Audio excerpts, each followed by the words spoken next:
So I just picked this up. It's a Honda CRF250 in a bit of a rough state. So a few plastics missing, but I've got spare plastic, so that's all right. But yeah, it's pretty rough. One of the loosest chains I've seen. How that's not come off, I don't know. There's a few nice bits in it. Pico chain guard, Pico gear lever. Same with these. That's not standard. That needs changing because that is awful.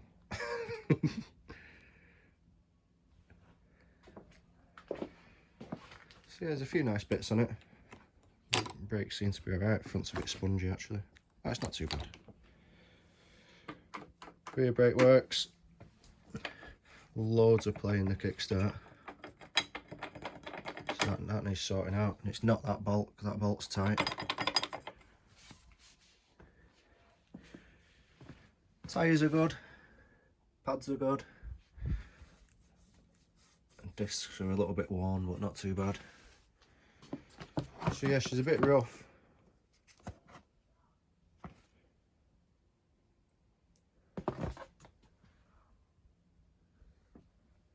The bloody hell's that? I just noticed that. I think that was the bar clamp that went across. I don't know why that's been taken off.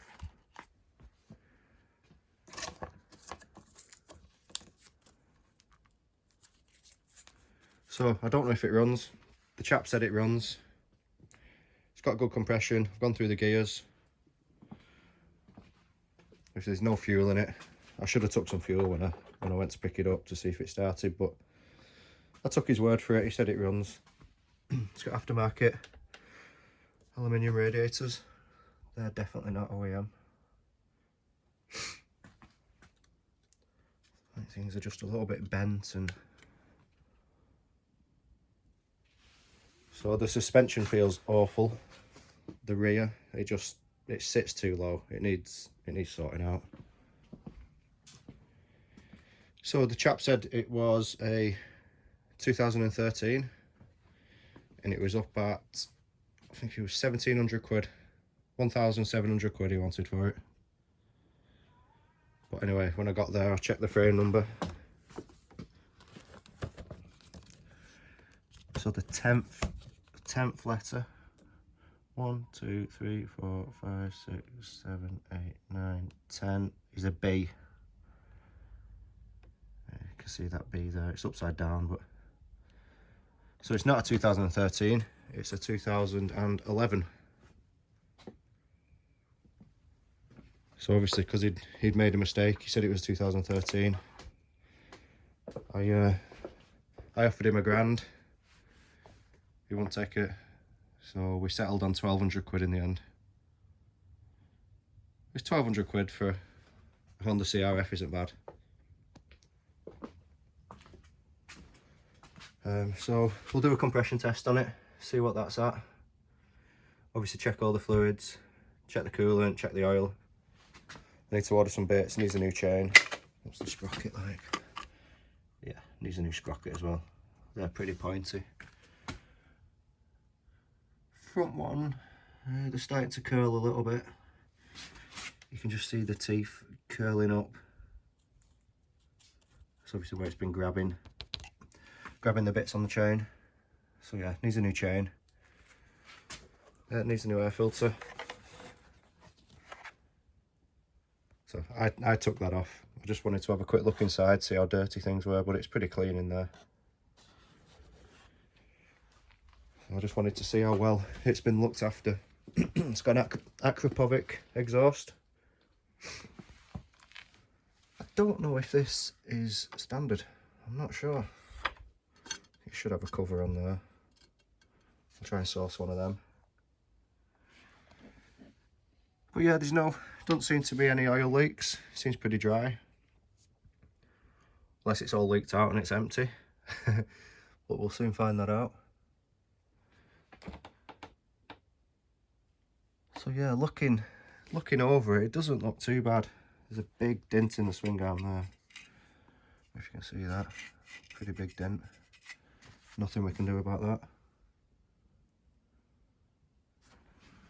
That nut doesn't look right, but it looks like it's been torqued up because it's been marked. Tyres are good, but they're flat. So it's just been stood for a while. What's this here? Let's see if I can get this off. Just need to have a look at that.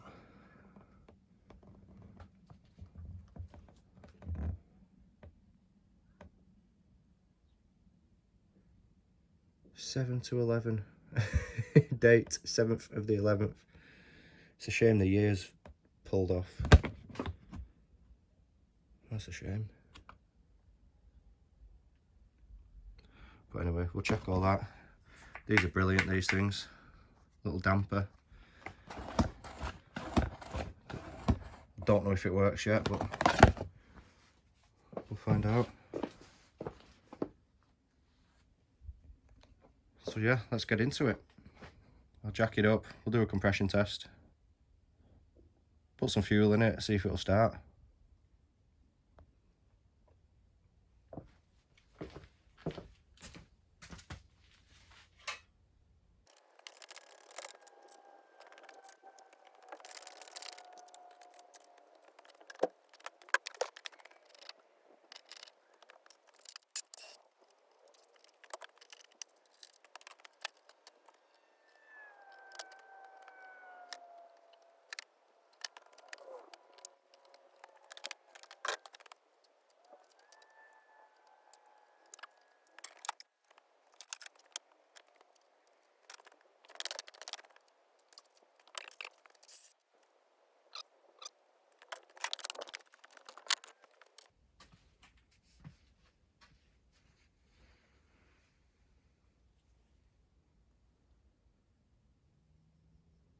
A little bit black, so she's a bit rich,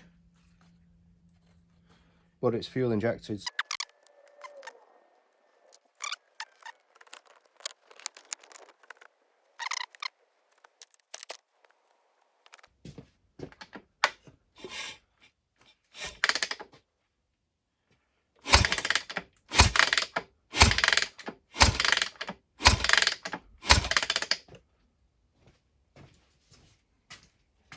Can't see it.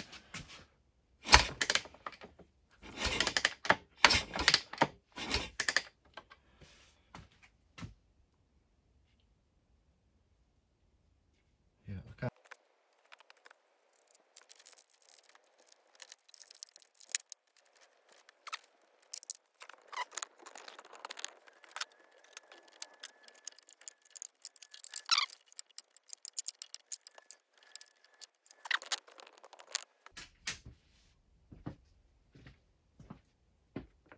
So I'll do throttle open.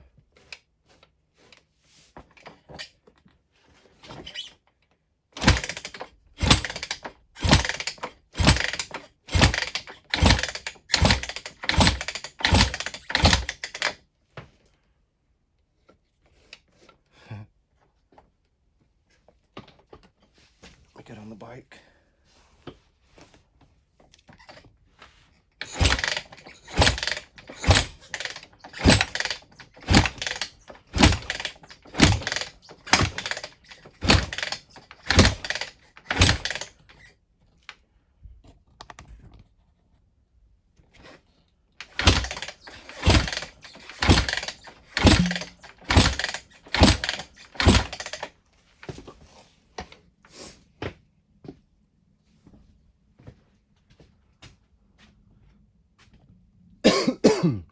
Sorry everyone, I'm full of a cold.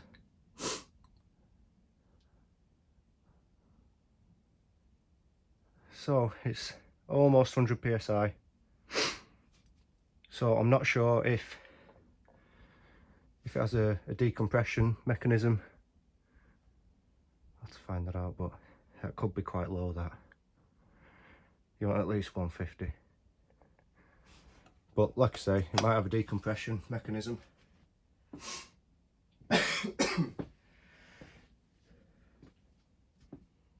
So we'll have to check that.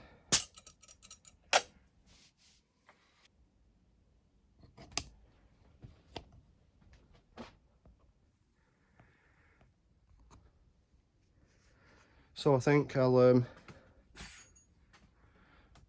might have to take the head off and have a look. But it's got spark. No, we'll see if it starts. We'll get some fuel in it. It's got spark. There's almost 100 psi compression. But it might have the decompression lever, so we'll try it. We'll see if we'll start it and see what it does. That's if it'll start. So I've just put the tank back on, put the plug back in. See what happens.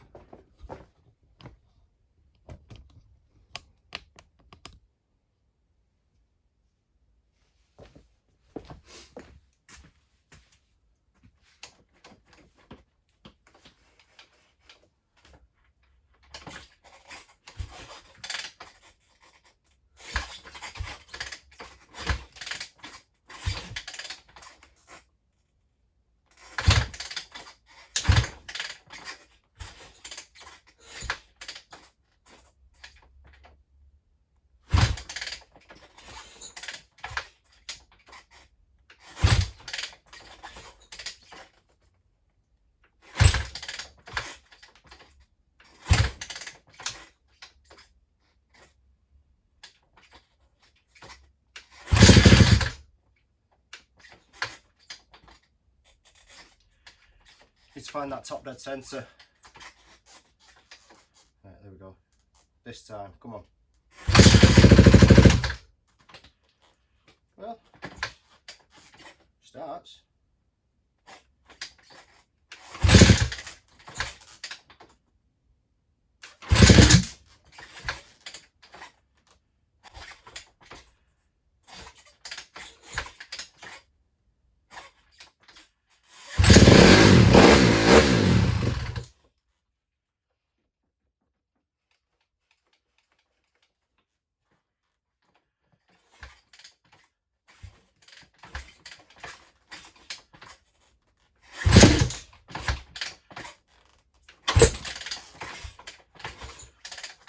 It's popping a tiny little bit, so sounds like it definitely needs valves adjusting, but it fired.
I have to put the choker. It's not a choke. It's like just makes it rev a bit higher.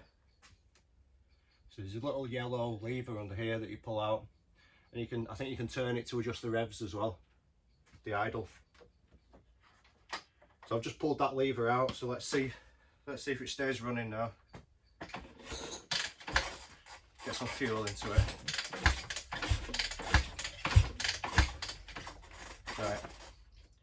Never hold the throttle. 4 strokes. Try not to hold it. You don't want to rev it because it won't start. Right, top dead centre.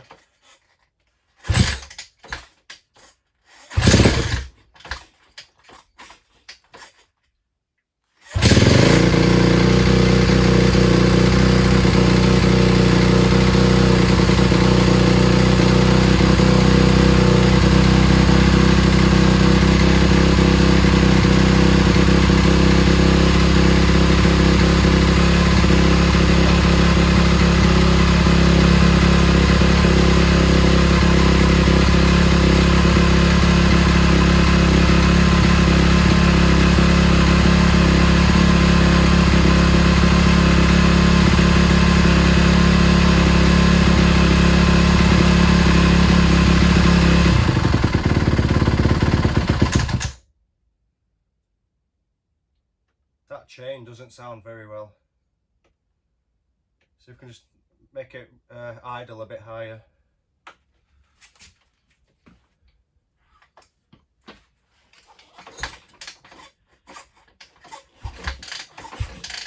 A bit more fuel in. Throttle open. Throttle closed.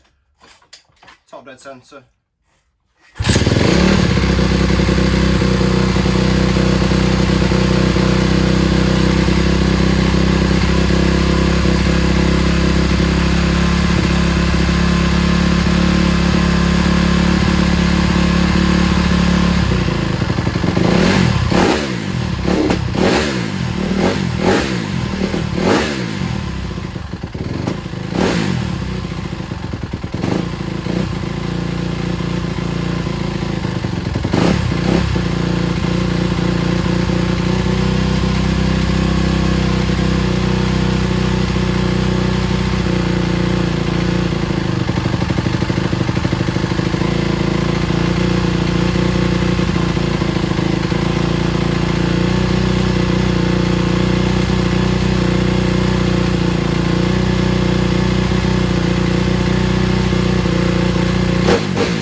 There was a funky little noise then when I pressed the kill switch. It turned off and then it sounded like a, don't know, an electrical crack, like something shorted out, like some sort of spark. That was a strange noise. I've just noticed that. Big Papa. No wonder that suspension's on its arse. If it's had Big Papa sat on it, the suspension will need a rebuild. Well, it runs, but to me it sounds like there's a timing chain rattle. So we're going to have to strip it, I think. But it sounds fine. I mean,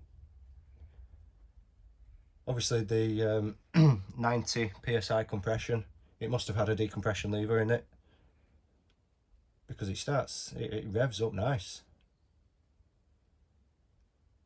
But I think that timing chain is doing, so you can hear the rattle.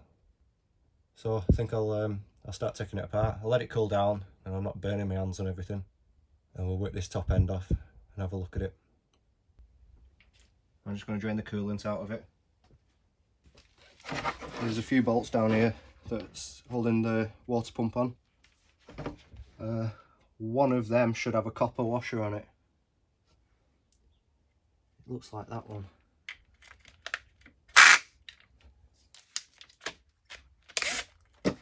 Yeah.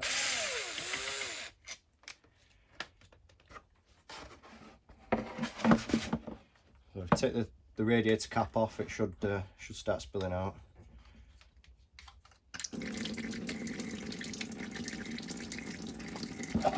And that just looks like water. That is horrible.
Just looks like water.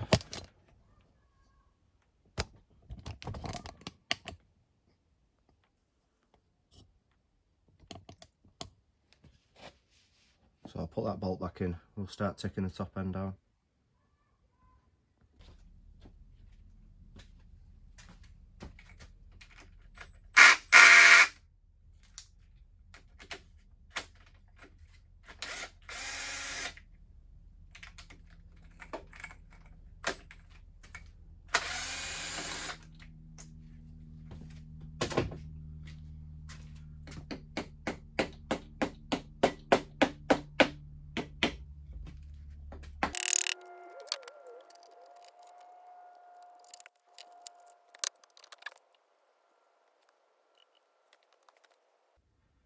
So let's get it all to top dead centre,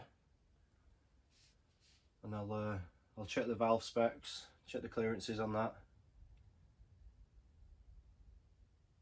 So get it top dead centre. If you undo this here,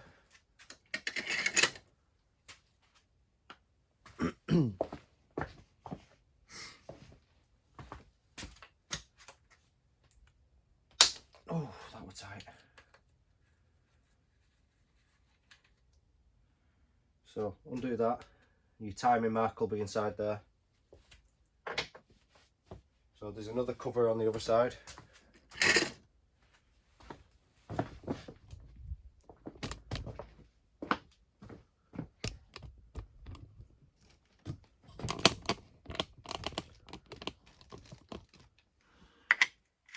This thing here. Oil might come out of this now, because this is the clutch side. Oh no, it must be quite low. So yeah, inside there, there's a nut. So there's a nut that you can turn. And that's just to get it at top dead centre. And there's also a little mark inside there. I don't know if you can see that point. So there should be a mark on that the gear in there.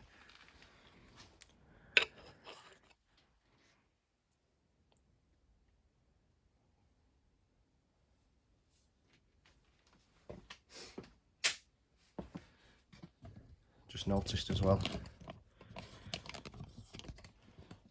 there is a decompression lever. So it's probably got good compression.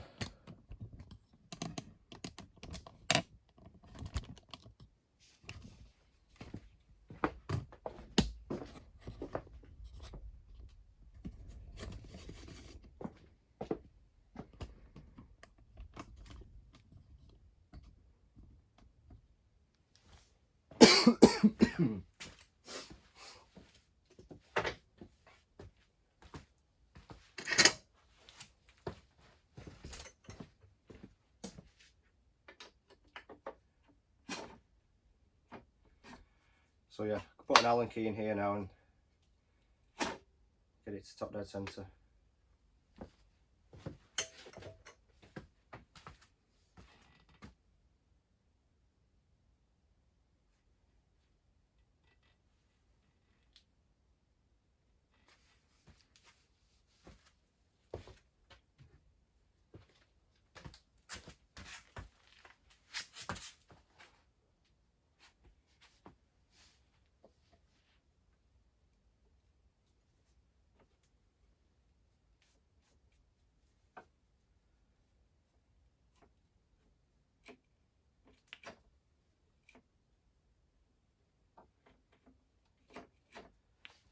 Sometimes easier if you take the spark plug out to get rid of that compression.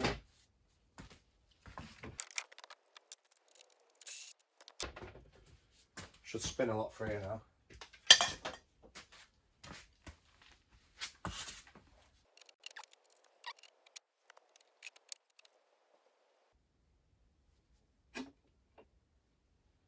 Right, so we're at top dead centre there.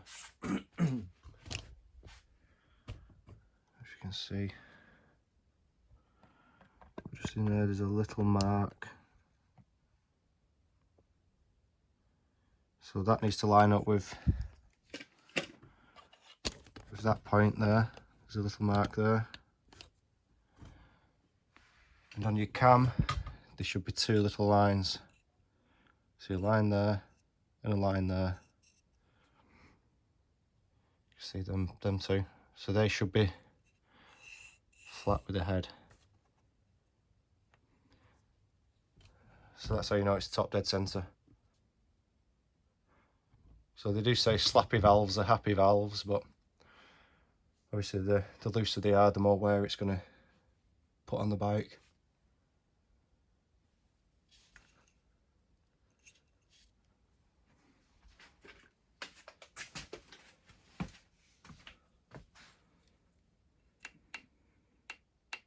So we'll check the spec of that.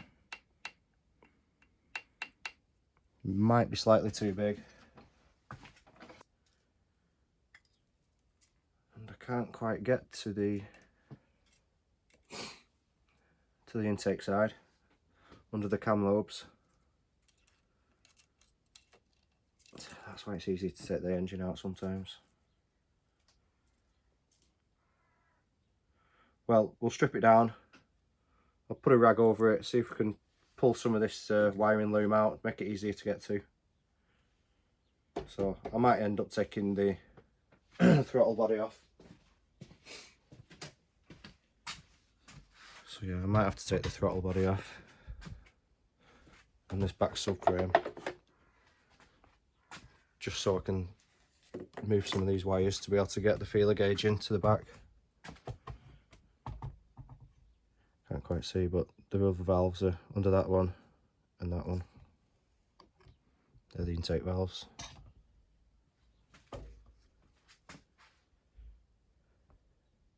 Right, I'll faff about with this for a little bit.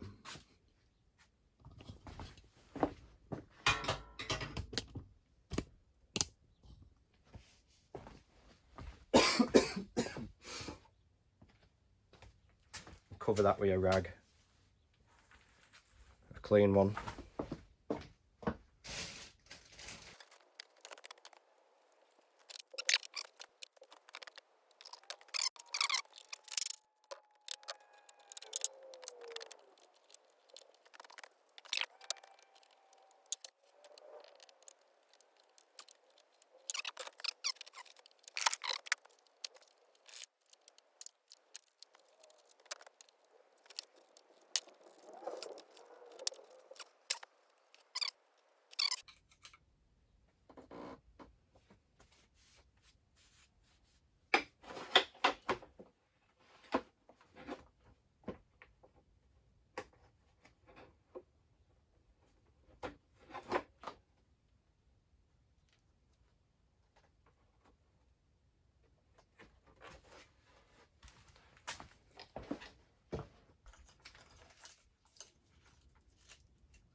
So I've just pulled the loom out.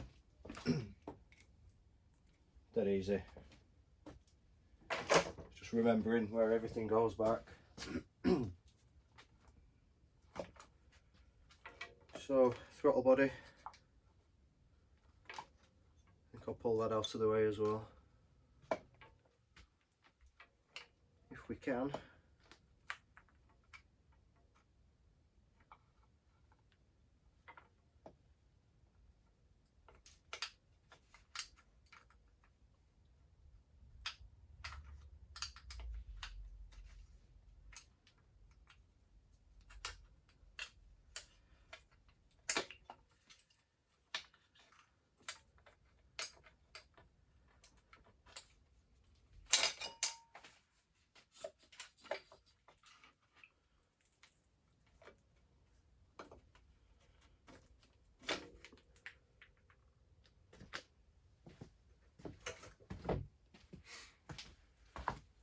So yeah, there's the throttle body. Look at all the sand in there. Sorry, it's bad light, but down there is absolutely caked. You can hear it. So I'll give that a good clean out. Don't look too bad inside.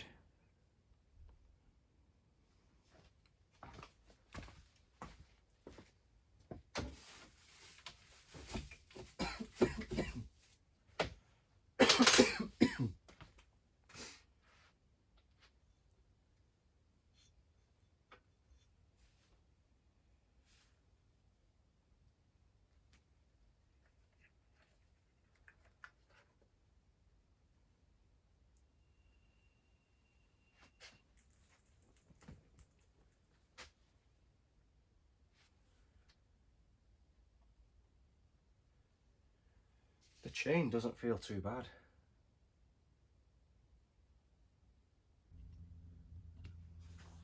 So I just checked the valve clearances online. The way out. The exhaust side's way out. Intake isn't too bad, but it needs adjusting. So I think that was the slapping that we could hear. So I've already had the feeler gauge under them. Just a little chart there to do. So that's the exhaust, 055 on the feeler gauge, and it should be 022. Same with the right hand side, it's still way out. Intake isn't too bad. It's just one size up on the shims. So I need to take these out, take the cam out, measure these shims, and once I've measured each shim, I can calculate how much bigger I need to go. So I'll do that now.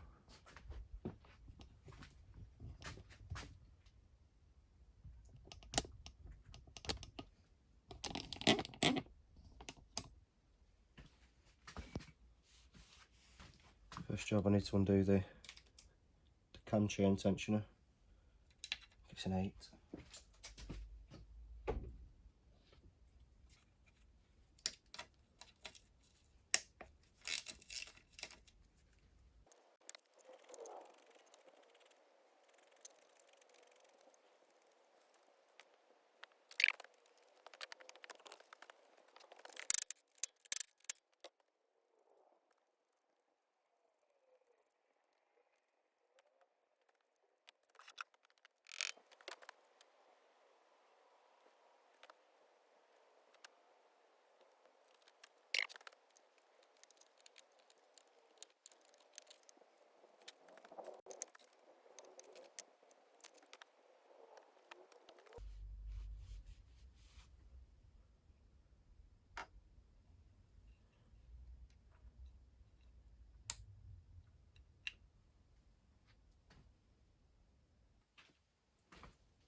Right, so I've taken all them out. Got all the shims here. This is just an old chart, but I know where they are. I'll just sit them all out. I know where to put them back to.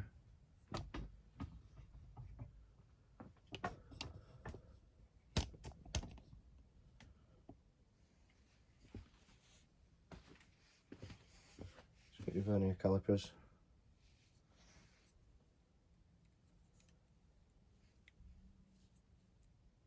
Zero that out.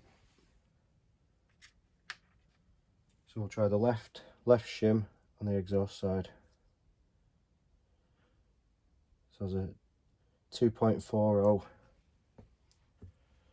So we'll find a 2.40 and we'll go down a few sizes. Oh, sorry.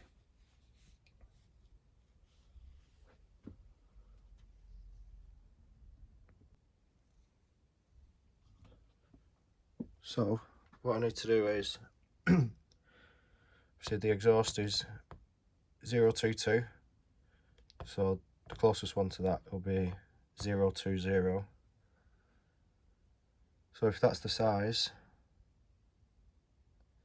I need to go +7 on one of the shims. They go up in 0.5 increments on the shims. So this is what I've calculated it at. +5 on the right hand side, +1 on the intake, and another +1 on the right hand side of the intake.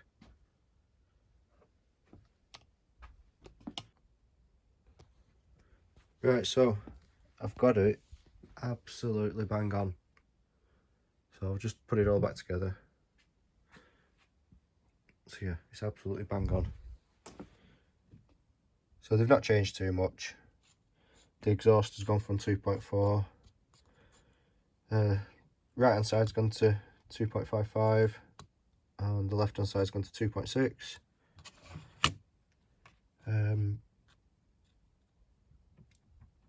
The intake has literally gone up 1. So I think they're a 180 and they've gone up to a 185. Yeah, they were 180, gone up to a 185. And it's absolutely spot on.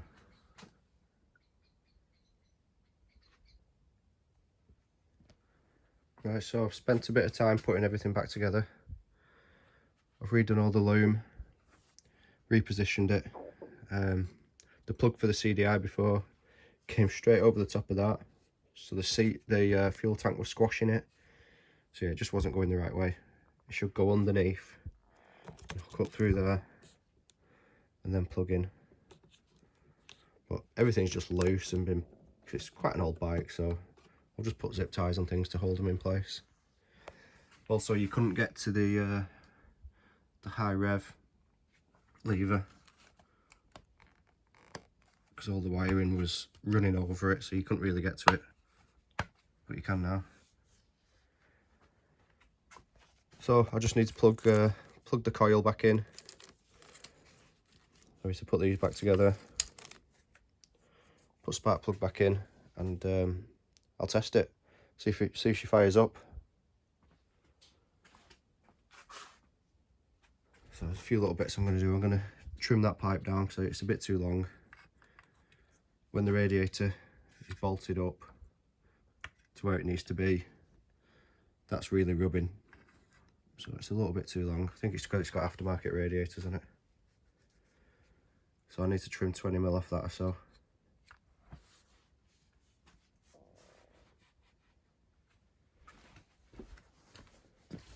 And I've had a load of parts arrive.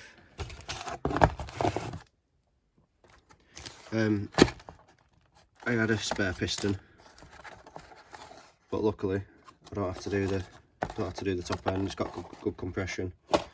I had gaskets. These are just my spares. Managed to find a decent kickstart that doesn't have any play in it. A new clutch lever and perch. I ordered a linkage bearing kit.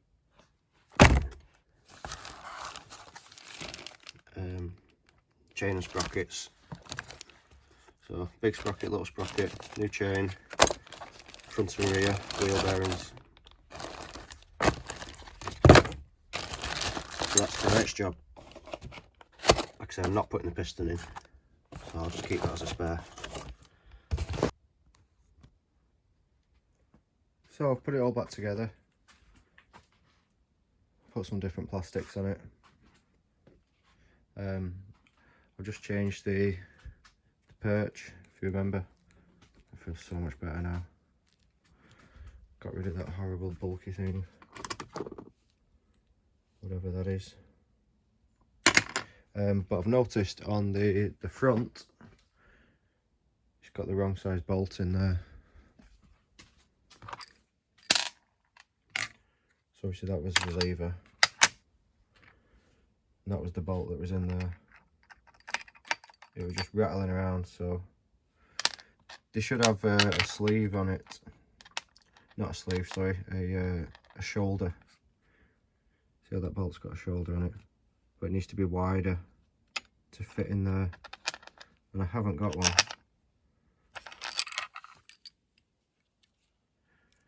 So it can still move around. So I'm going to make one. Just going to put this in the vise. Weld that all the way around, and then I'll put that in the lathe. We'll machine it off to that size.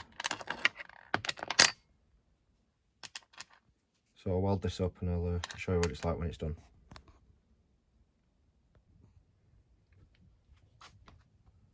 So I've just welded that lovely mess up.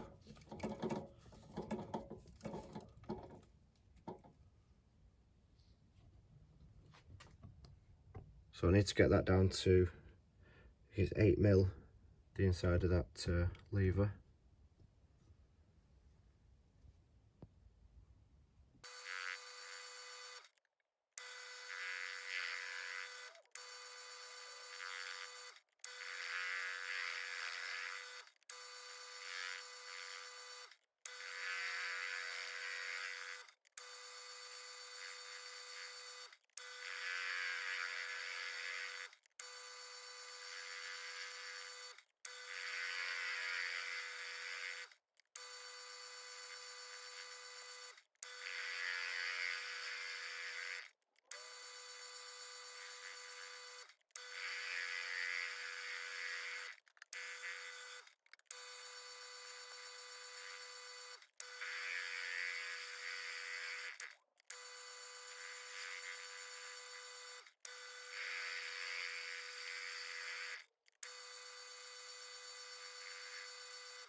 See if she fits.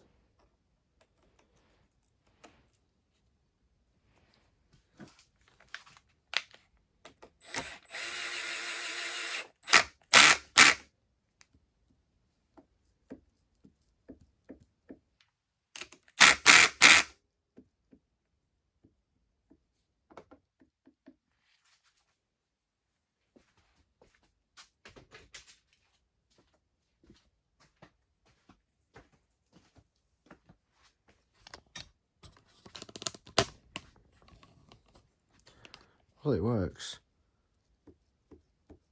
Just need to put a nut on there. There's no in and out play anymore like there were before. A little bit of up and down, but I've seen worse. So I just need to adjust this.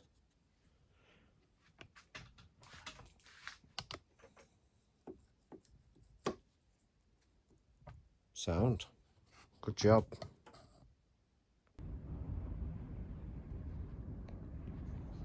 So the next job, I'm going to swap this sprocket, the rear sprocket and the front sprocket. I'm going to swap them over now, but I'm not going to film it because I'm really tight for space. I'll just get them on quickly. I'll show you what it looks like when it's done. I'll probably stick the chain on as well.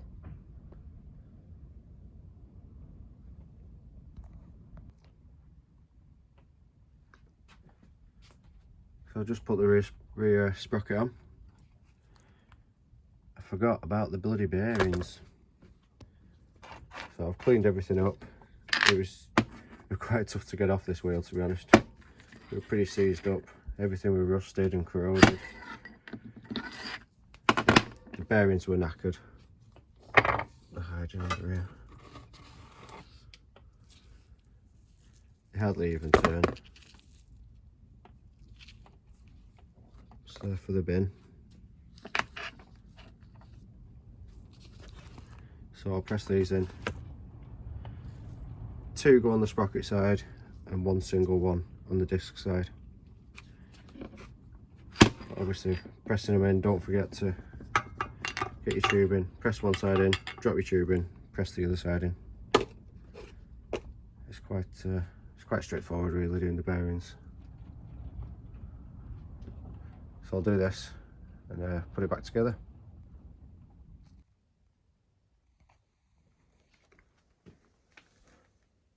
Chain and sprockets are on. That looks lovely, nice gold chain. So I've done the bearings as well. Bike's on the floor now. I took it off the stand because I'm going to drain the oils. So you've got your engine oil on this side, transmission oil on the other side. So there's 2 plugs. I'm pretty sure that's one there. Sorry, it's bad light, you can't really see it. But I think that's a drain plug. And then there's another drain plug right underneath. What have I got left to do? Seat cover to go on. I've ordered a few little parts. Because that's missing. So I've ordered the brake line clamp that goes over there. And there's one that bolts onto the yokes there. So I've ordered some of them. But in the meantime, I've cleaned the exhaust up. And it has come up banging. Put a new sticker on it. But look at the colours in this.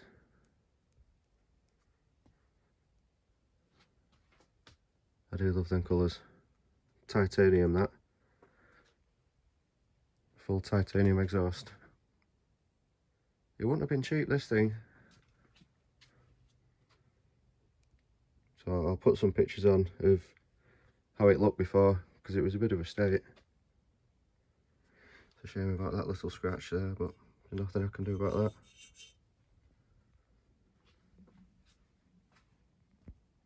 It looks lovely. So we're back working on the CRF tonight. I've just had the rest of the parts turn up. Nice big box of goodies for me here. So we've got the 1040 and the gear oil, the graphics, which look pretty sweet. So we can get them on as well. New seat cover, which I think will blend in well with everything. That's on there.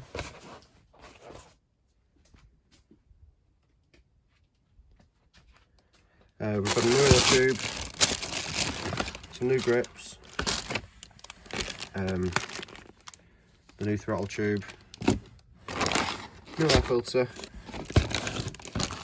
I've got the front brake line clamp and the round bit that goes onto the yokes that the brake line goes through, because these are missing. Lovely zip tie job. So then that goes onto there. And I've got some bars, I've got some second-hand fat bars for rentals.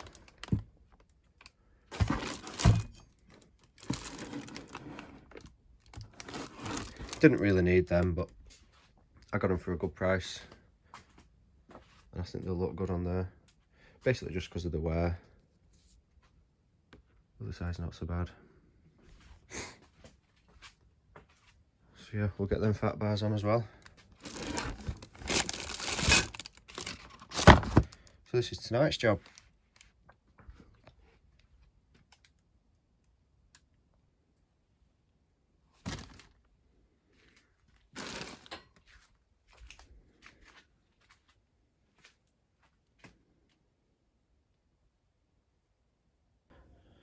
I've already changed the oils, changed the engine oil and the filter in there.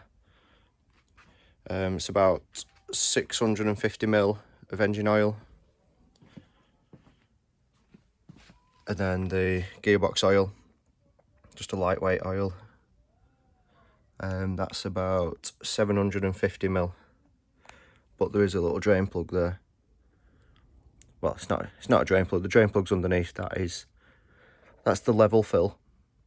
So get the bike sat flat, pour about 750ml in, undo that, and as soon as it starts coming out of there, you know it's full.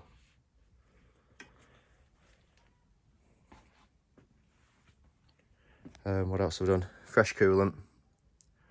Obviously just fill that up until it's full.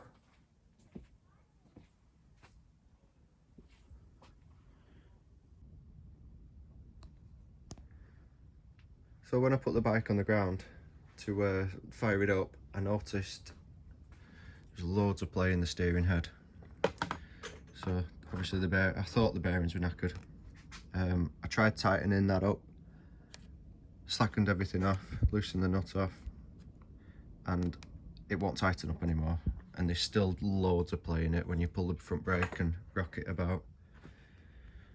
So unfortunately I've had to order one of them.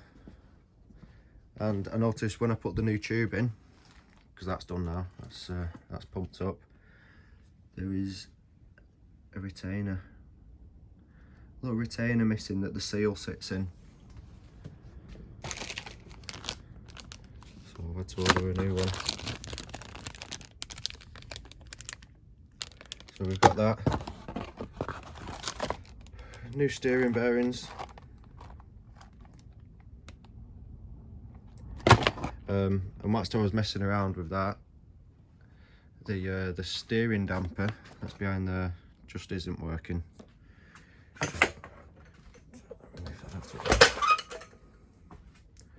So yeah, it just doesn't do anything. So I've managed to find another one which works. So I'm gonna get these on. I'm gonna strip all the front end down, ready for the bearings. So let's get to it. So I've just removed the fork legs and the yokes. Zip tied the handlebars back just to keep them out of the way. Fork legs are there. And it is knackered. They're goosed then, proper goosed. So yeah, I need to pull that off there. Sometimes I find the easiest way is to obviously destroy the bearing, and sometimes you have to tack weld some little spots on there so you can get a punch onto it to pull it off or knock them off. Same with these. There's little sleeves pressed in there. I've already cleaned that out because it was caked in horrible mucky grease. But there is a slight lip just underneath. So the easiest ways I've found is obviously a bearing puller.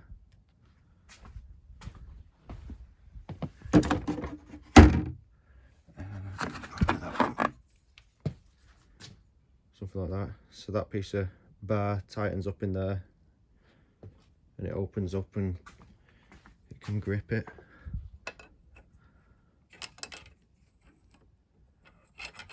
So sometimes it's hard to get it on that lip. So the next easiest way I found is obviously do a spot, clean that up, do a bit of a spot weld on it. Same with the backside, so you can get a punch on to knock them off. Plus the heat of the weld obviously expands everything and helps it to come out. So I'll have a go with this first, get a bit of heat on it, see what happens. But I'm pretty sure I'm going to have to weld some spots on. Definitely with these, because they're a pain to get off.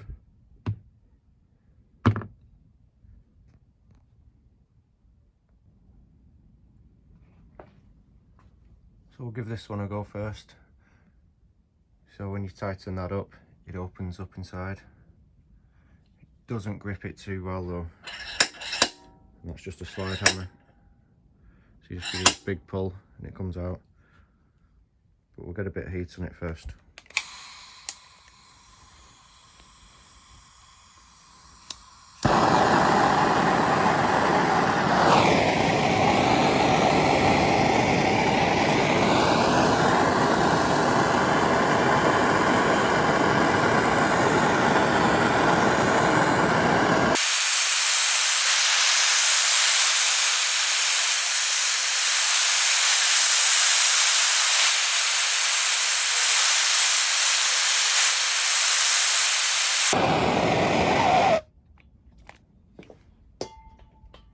So I always heat the alley up first, because obviously the aluminium expands faster than steel.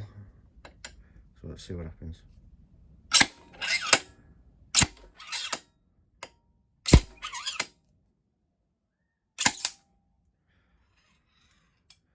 Oh, it's moved it. You can see a bit of a gap that's opened up. So we'll get that back in. Probably going to burn my hands now. Let's see if it comes out.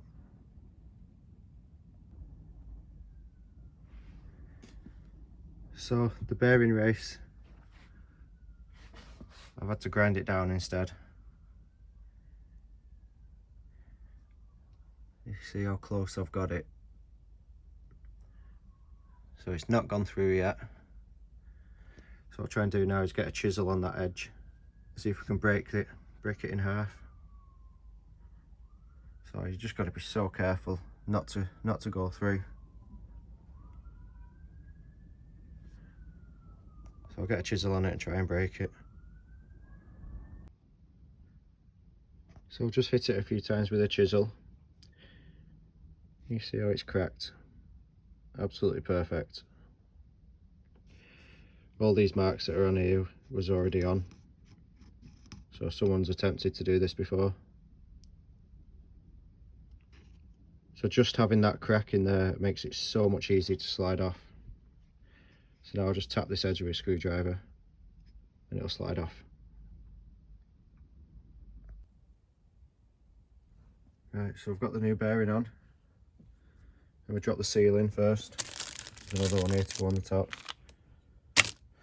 The crown race to go underneath. So that bearing's the exact same as that one. So to press these on, they are hard work because you can't touch any of this. you've got to touch that sleeve inside there to be able to press it down, and they are bloody tight. You can't just slide them on with your finger, they need hitting. So what I do, your old bearing race that came off, slide that back on upside down. So obviously I'm just demonstrating what I did. So that slides all the way down, still allows that bearing to spin. So when you can hit that. So what I do, got my trusty tube. It is a square one, but you could always have a round one that fits over there, but this fits perfectly. And then that just sits over that bearing race. And you just give it a few cracks with a hammer, and it presses it on nice and flat. So that's how I do it. There's probably a special tool out there for pressing them on, which is hundreds of pounds, but just use a few bits that you find in your workshop. So that spins lovely, just needs a lot of grease on it. And that should pop off. It's a bit tight, I can't do it one-handed. If I turn it around I might be able to. There we go. So once you've got the old race off, don't throw it away until you've pressed that on. Perfect job.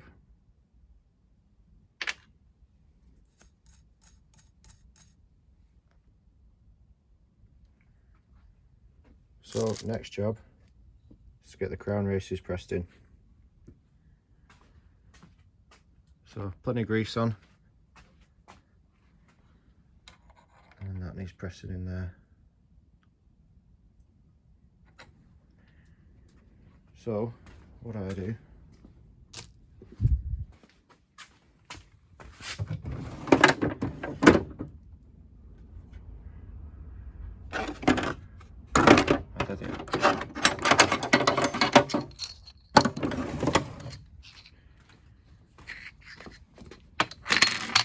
so these are just some 50mm bar. I drilled some holes in them. Piece of threaded bar.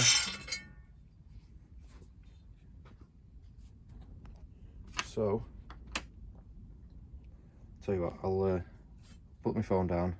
I'll just put it together and I'll show you what I do. Right, so that's what I do. Thread a nut down there. Drop a piece of plate on.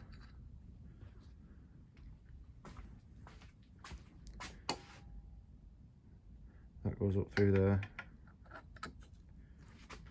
And then you stick your other plate on top with the other nuts and drive her home. So that won't go all the way in because there's a lip in there. If you can see that lip. So your plates will obviously only go flat against the frame. So that's when your old bearing race comes in handy. So you then take it back apart, put that on, and you use that as a bit of a spacer to press it in all the way.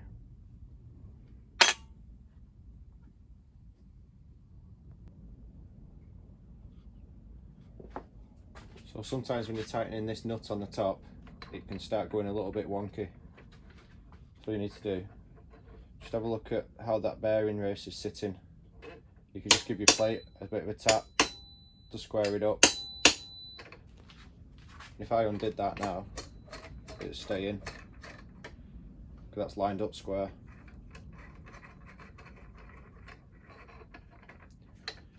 So you can get them pretty good. You don't need fancy tools.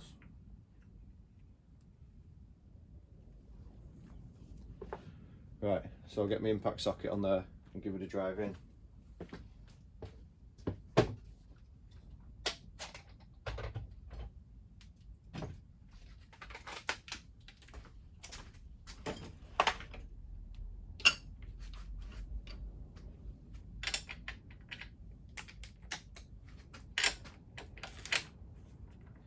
Now watch that.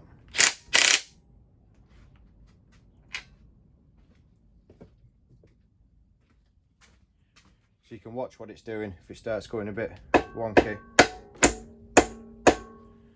give it a bit of a tap.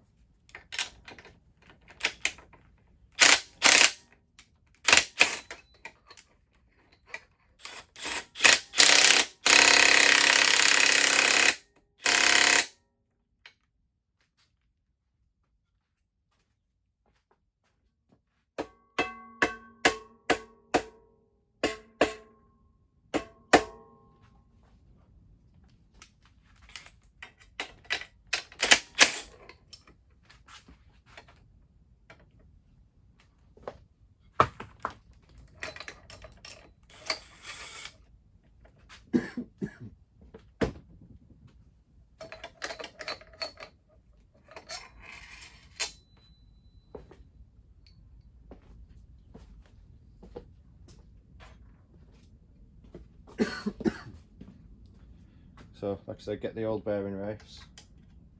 You're going to turn it upside down, not the pointed edge, the flat edge.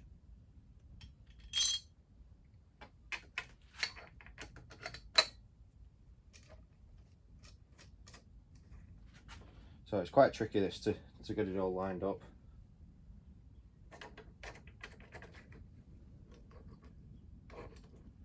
But it does work. Once you've done it a few times, it gets easier.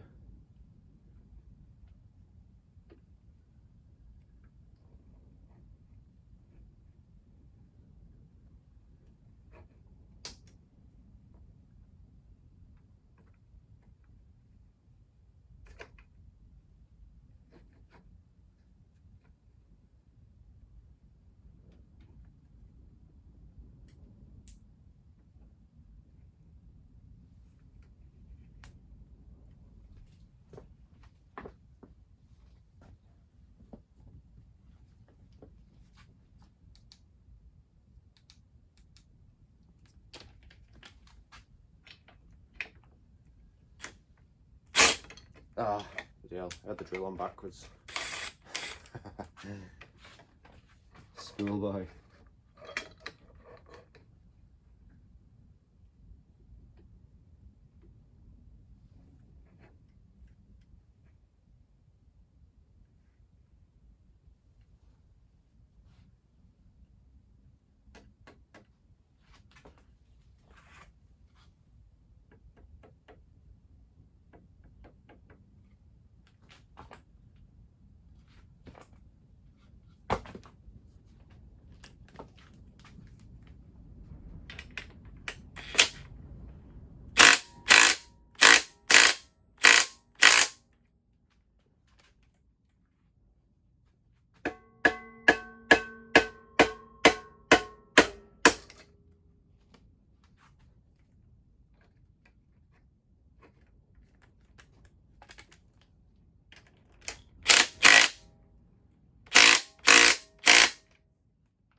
Sounds pretty solid.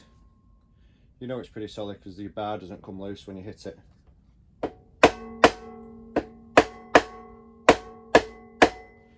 That's in.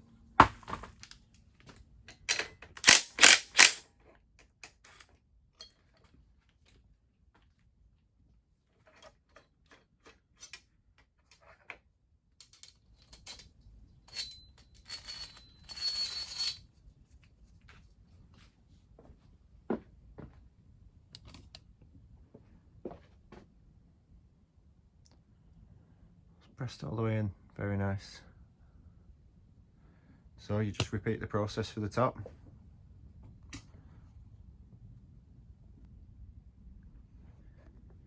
Right, everything's back together.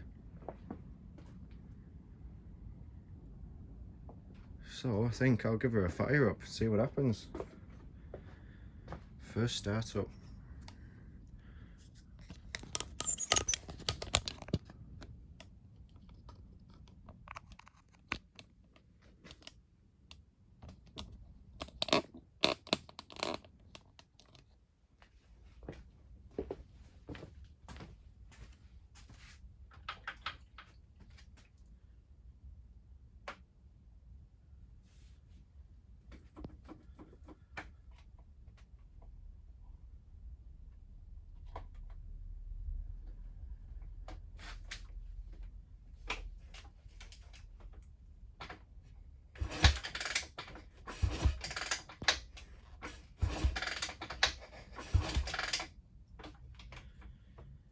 fingers crossed, see what happens.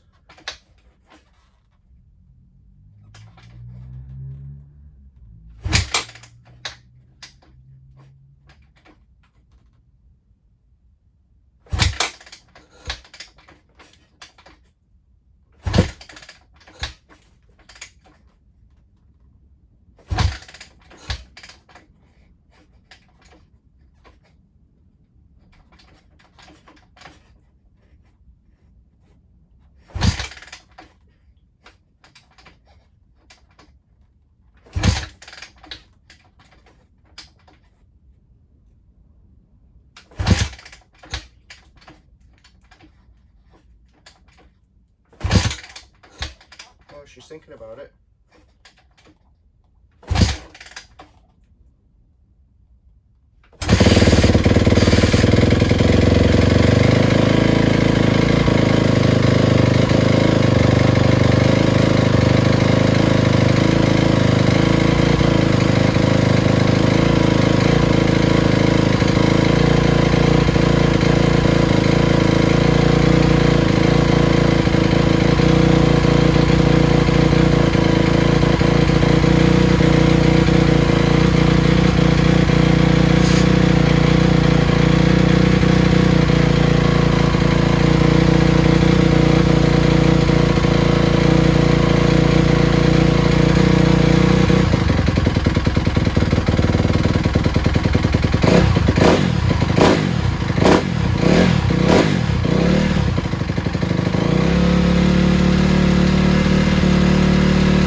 Happy days.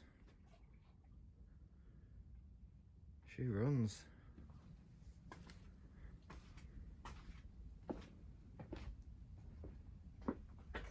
Might just give it one more kick. Let's see how easily it fires up. Should fire up first kick now.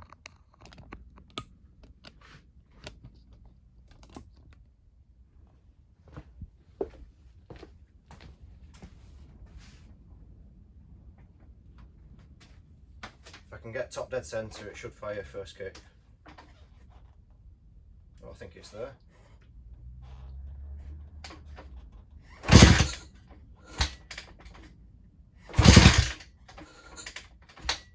It's not doing.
So it was quite a long video. I have to do quite a bit to this bike, but she's a runner and she's a minter.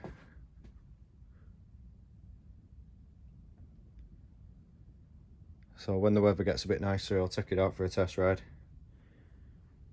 because my mate won't let me on his field when it's so wet and boggy.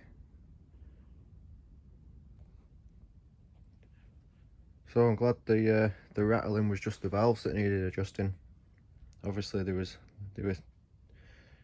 open too much. So thankfully that's cured it. She's had a nice overhaul, ready for the new buyer. It's a nice one for watching. If you don't mind giving us a like and a subscribe. I need some more followers. Peace out.